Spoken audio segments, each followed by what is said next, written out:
called me this morning and he told me to bring forth that word. Just to let you all know that my steps and our steps have been ordered in the word. Hallelujah, hallelujah. As I was growing up, I started off as a little boy in the Koji Church. Church of God in Christ. I'm just telling Elder Jackson so he don't be worried. There is a word from the Lord. On Monday nights, it will be 1 hour prayer. Tuesday nights, Bible study. Wednesday nights was kids choir rehearsal and adult choir rehearsal. Thursday night was pastoral teaching. I'm talking about ordering your steps. Friday night at the Bishop's Church for Friday night live or Friday night service. Saturday, there was usher meeting, children's choir meeting. Also, it was young people willing workers, which we call YPWW. Then we also had purity class, where you learned about being pure in God, which was P is for purity, U for unity, R for righteousness, I for intelligence, T for truthfulness, and Y for youthfulness. So join the purity class today. I'm talking about ordering the steps. Sunday, early in the morning, 8 o'clock. Had to be in prayer. I just told you, ordering your steps. But it was all for a reason, so that your steps could be ordered in God. Sunday, it started early in the morning. We had to be there for early prayer service. We call it, we would say sunrise service, but we would have it all year long, so it was sunrise. And that service was about 8 o'clock in the morning, and we would leave, we would eat dinner at church, and then come right back upstairs for afternoon service. So you was in church on Sunday from 8 in the morning. That's why I said to almost 10 o'clock at night. Come on, man. So I pretty much that's how everybody say, how did you learn the word like that? That's how I learned. And I didn't always want to be there. My mother had me there. So when I played football and everything, I had to leave sweaty, mud all over me, and be right in there. She said, son, you can play football as long as you back in time for service. All right. Anybody else was raised that way? Hallelujah. I see some hands raised. Yeah, Amen. Yeah, so there is a word from the Lord. He told me last night when I couldn't sleep. Sometimes when you can't sleep, that movie, I believe it was Color Purple, the song said, you can't sleep at night, and you wonder why. Maybe God is trying to tell you something. Hallelujah. So he had gave me the message on last week, but he woke me up for somebody like late at night. Sometimes when I can't sleep, I just wake up and I start praying for the church, praying for our pastor, praying, for all types of situations. So he spoke a word to me, and that word was signs to look for in the storm. Mm-hmm. Tell your neighbor, say signs. Signs to look for in the storm. And not only did he give me that word, but he told me to actually bring physical signs. Because he said, my people is looking for signs. So he said, so bring them the signs. Because the word is going to be a sign. So I made some signs to show you all on today. Well, we got storms going on everywhere. You can see the storms going on all around the country. You see them taking place. And truly, we are living in the last days. Come on. I said we're living in the last days. Yes, we are. Yes, we are. Reminded of a song where it said, living in the last days, living in the last days. Living in a time where men won't mend their ways. Yeah. Calling wrong right.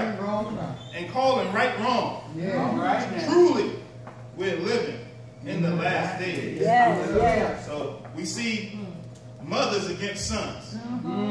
These are storms. And we also see daughters against fathers. Yes. We see earthquakes in diverse places. That word diverse means places that they're not usually supposed to happen. We done had eclipse and then a strong hurricane season. Yeah. Last days. He said these are going to be the signs. So it's going to be physical signs that's taking place in the universe to prepare us for the Lord's coming. So for those skeptics that's out there that say, well, I don't believe in God. Like, how can you not believe in a God when you see the sun sitting in place? Yes, yes, yes. And then not only that, then he blacked it out. Yes, he did. Not only did he black it out, then he said he flooded it with rain. That's for those skeptics. These are the signs. But tell your neighbor, say that the end is not yet, but these are all signs. Signs. So today, we're in one of the synoptic gospels of the book of Matthew. Synoptic because it's synonymous, or what we would like to say, you have different writers all telling the same story. Right. So I chose Matthew chapter 14 because I like the way the tax collector had put it. So I'll read it for you. That's Matthew 14, verse 22. Immediately, Jesus made his disciples get into the boat and go before him to the other side. Tap your neighbor, say the other side. While he sent the multitudes away. Church, we're talking about signs in the storm. The first thing that I want you to realize is that God will orchestrate a reason to send everybody away. That first sign is going to be isolation. Here's the sign, because God told me in prayer that his people was asking for a sign, so I brought you some signs. Amen.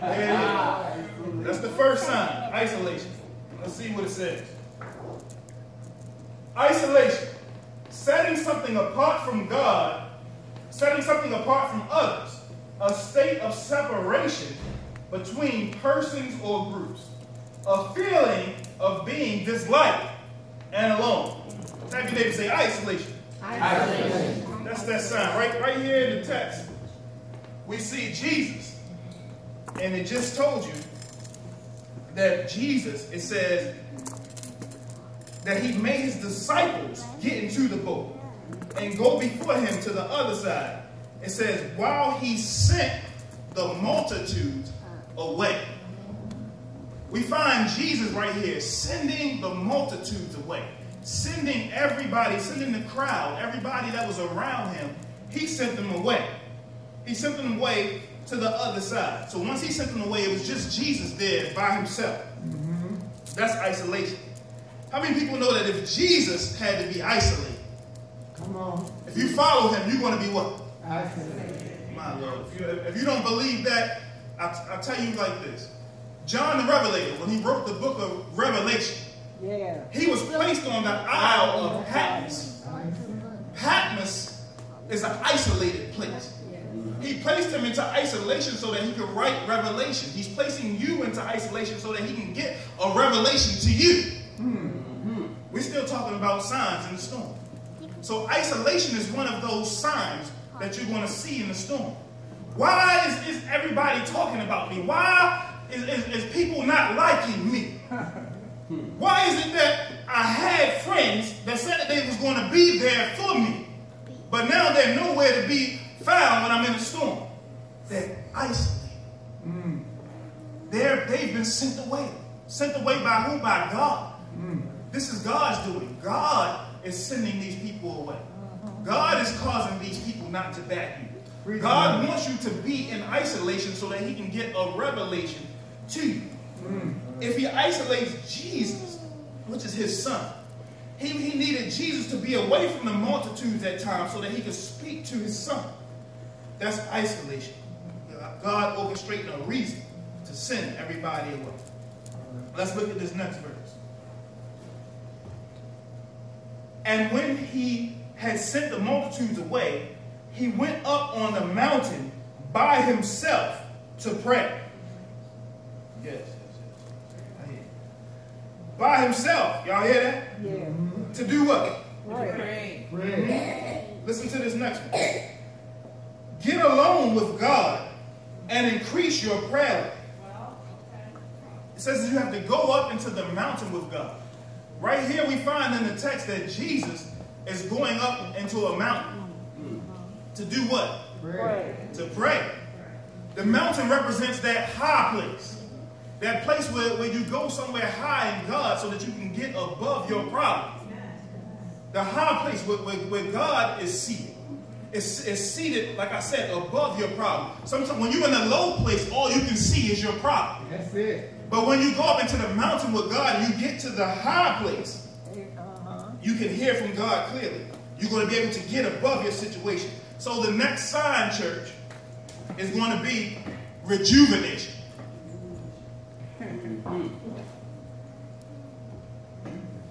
Rejuvenation. Rejuvenation, the action or process of making someone or something look or feel better, younger, or more vital.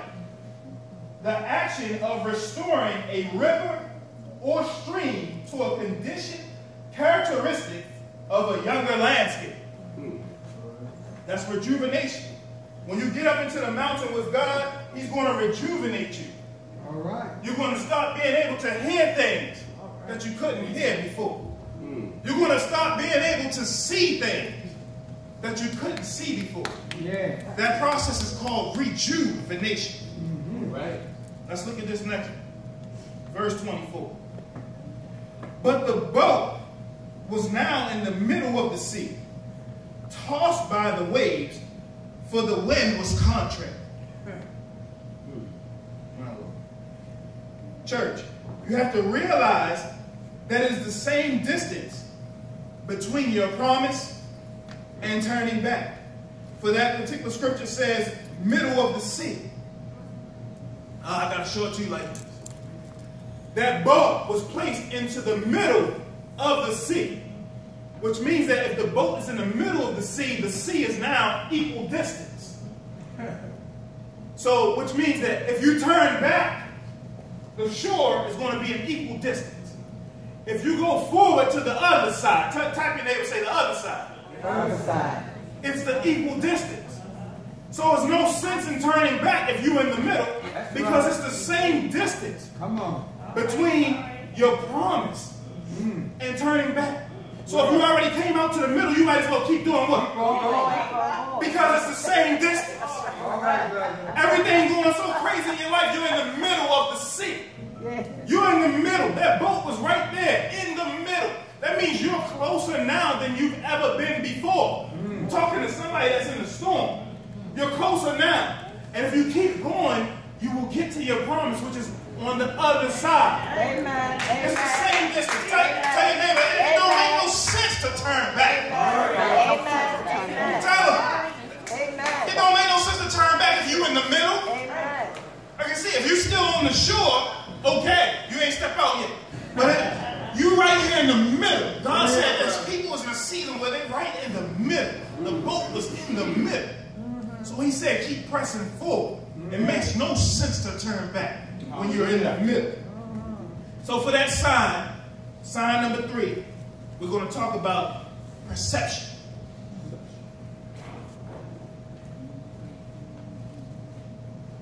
Perception.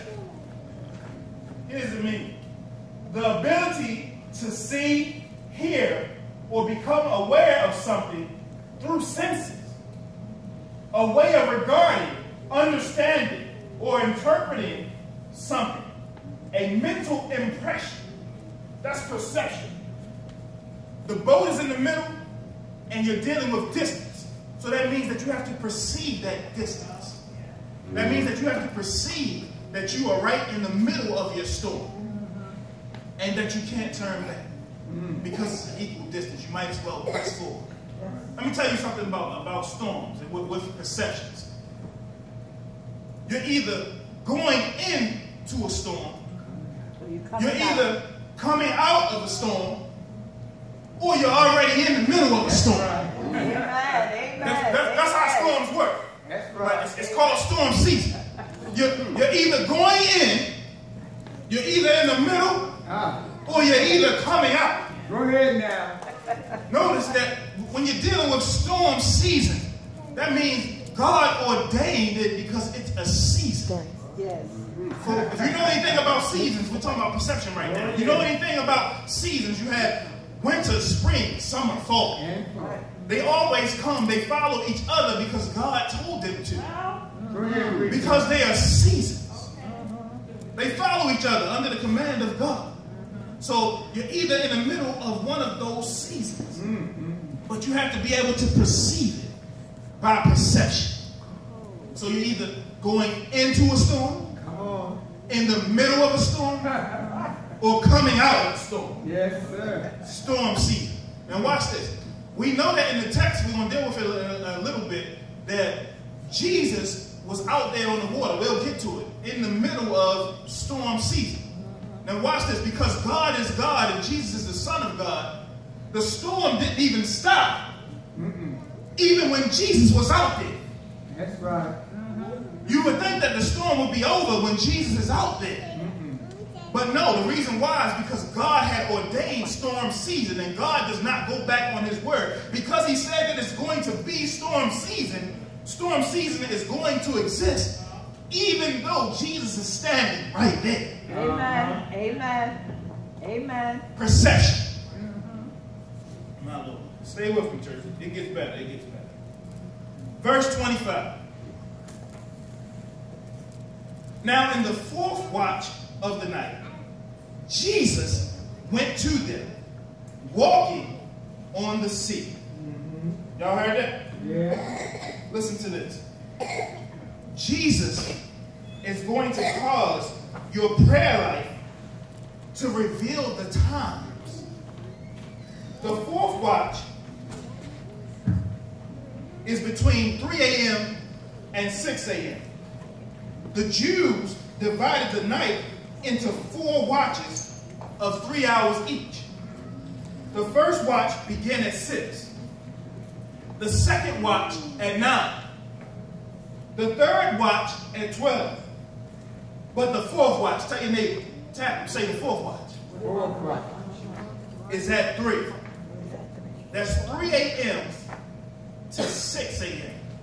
I'm going to deal with that right now. I just told you that I've been sensing in the spirit that some people have been waking up in the middle of the night. Watch this, not only in the middle of the night, at 3 a.m. The Bible is telling you right now that this is the fourth watch. You've been looking at your watch at certain times throughout the day, and it keeps showing the same time. And you keep saying to yourself, God, why is it that every time I look at the clock, I'm at work, it's the same time?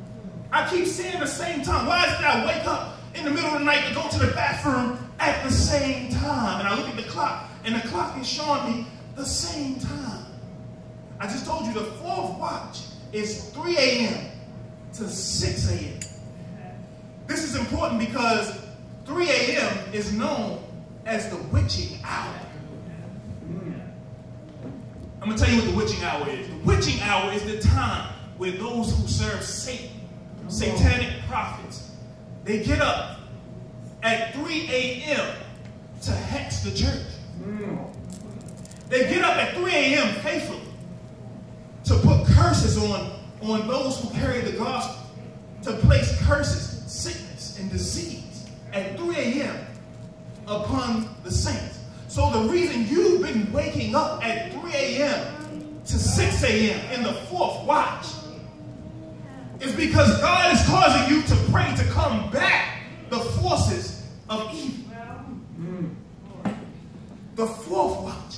If the witches are praying at 3 a.m., why wouldn't God wake his church up at 3 a.m. to pray against what they're doing? For they're speaking death. He wakes you up at 3 a.m. to speak life. The fourth watch. So that right there, this sign is going to be known as revelation. Here it is. Here's the sign. People are asking for a sign. I'm holding the sign up. Revelation. A surprising and previously unknown fact, especially one that is made known in a dramatic way. All right. The divine or supernatural disclosure to humans of something relating to human existence or the world. What I just told you was revelatory. It's about the fourth watch. Had to explain to the church what the witching hour was. Had to explain to you what the reason is of why you're waking up or why you're looking at the clock at certain times throughout the day. I don't know who that's for, but it's for somebody. Let's look at this next verse, verse 26. And when the disciples saw him walking on the sea, they were troubled, saying, "It is a ghost," and they cried out in fear. Listen to this, church. People around you are going to be afraid when you start walking by faith. We're dealing with fear versus faith right here. Here's this sign. Here's the fear. Fear. Just told you that the disciples, they was afraid. This is what fear is, y'all. Listen up, church. I like to say it as the F is for false, the E is for evidence, the A is for appearing, and the R is for real. False evidence, appearing real. But here's the definition for it. An unpleasant, often strong emotion caused by anticipation or awareness of danger. It's the opposite of faith. Yes. Tell your neighbor, say the opposite of faith.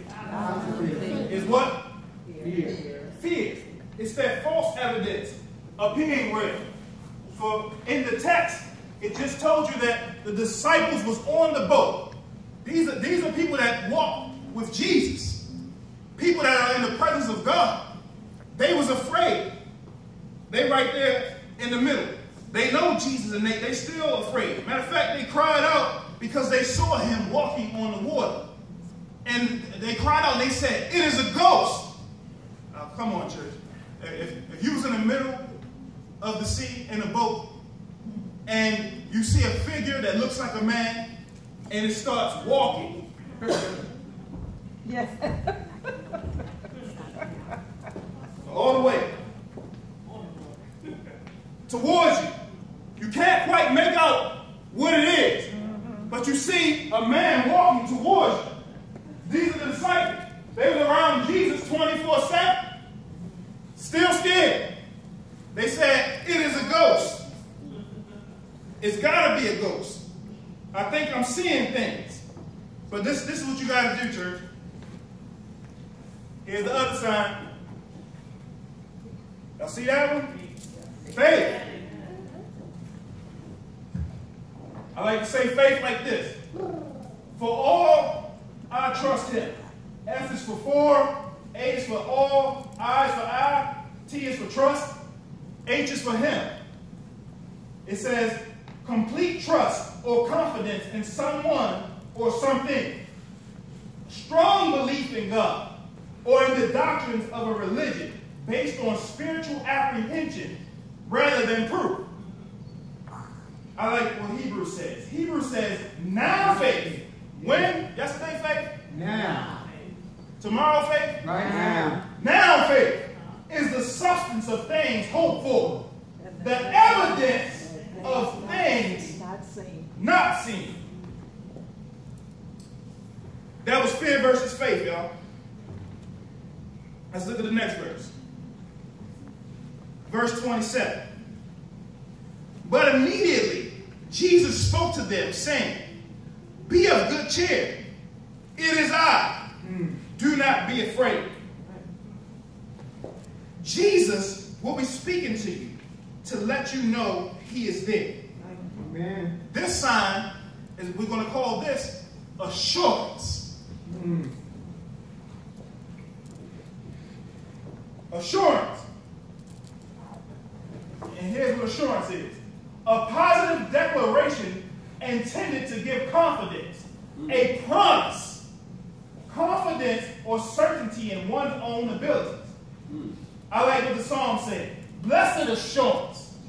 Jesus is mine. Amen. Oh, what a foretaste of glory. Divine. Heir of salvation. Purchased of God. Born of his spirit. Washed In his blood. in his blood. Assurance. A blessed assurance. Right there, I just told you. Disciples being afraid. They're trembling. They said, it's got to be a ghost. And listen to it. All they could hear was the voice of Jesus crying, "Be of good cheer. It is I. Do not be afraid." Walking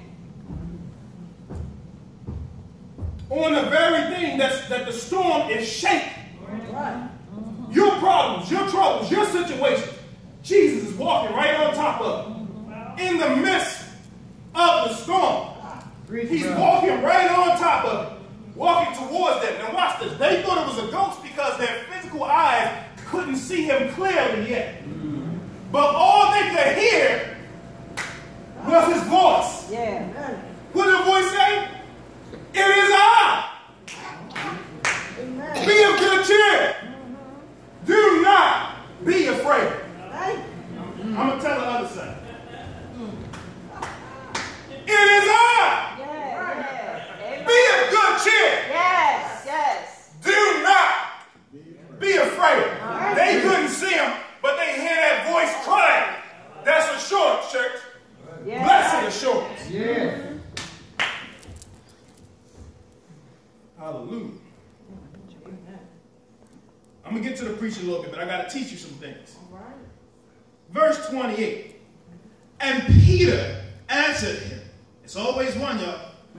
And said, Lord, if it is you, command me to come to you on the water.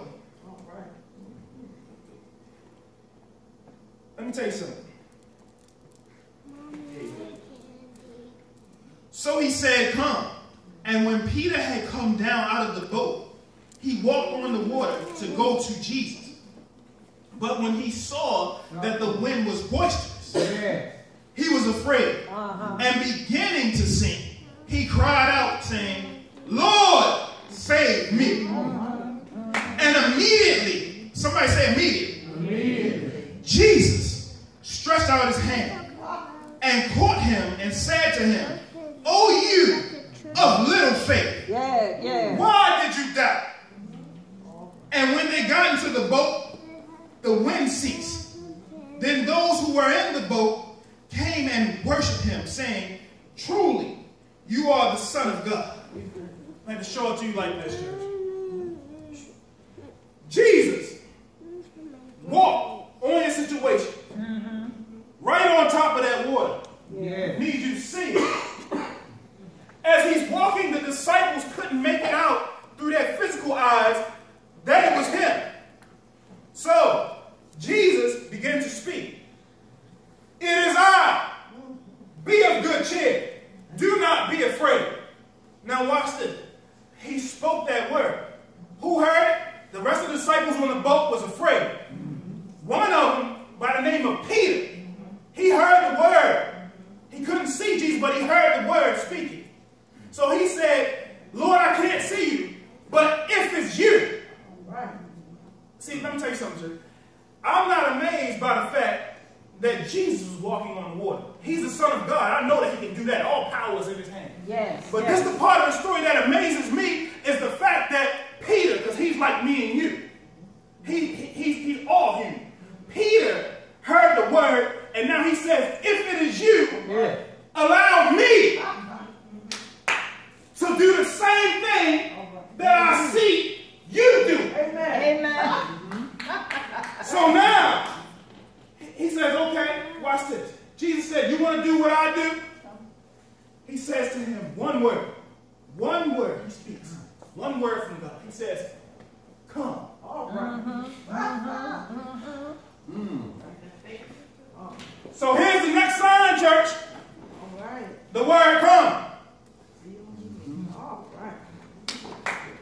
I broke it down like this. C is for see. Yes. O is for only. M-E is me. Yeah. See only me.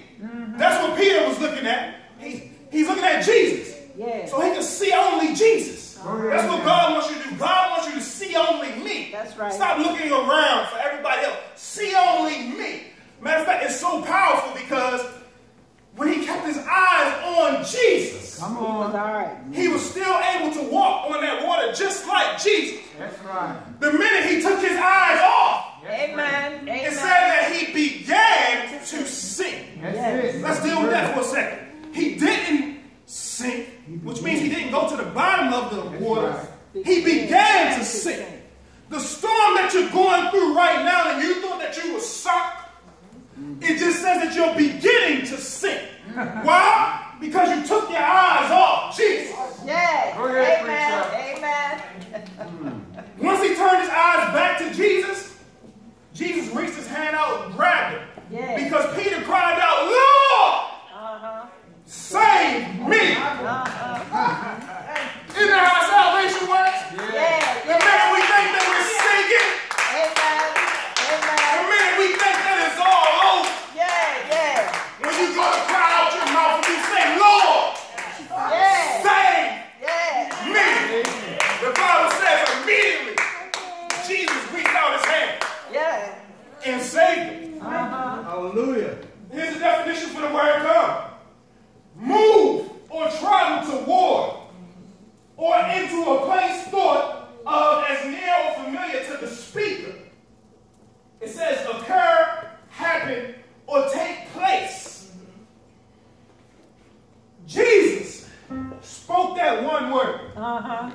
That one word from God. Hallelujah. How many people know that one word from God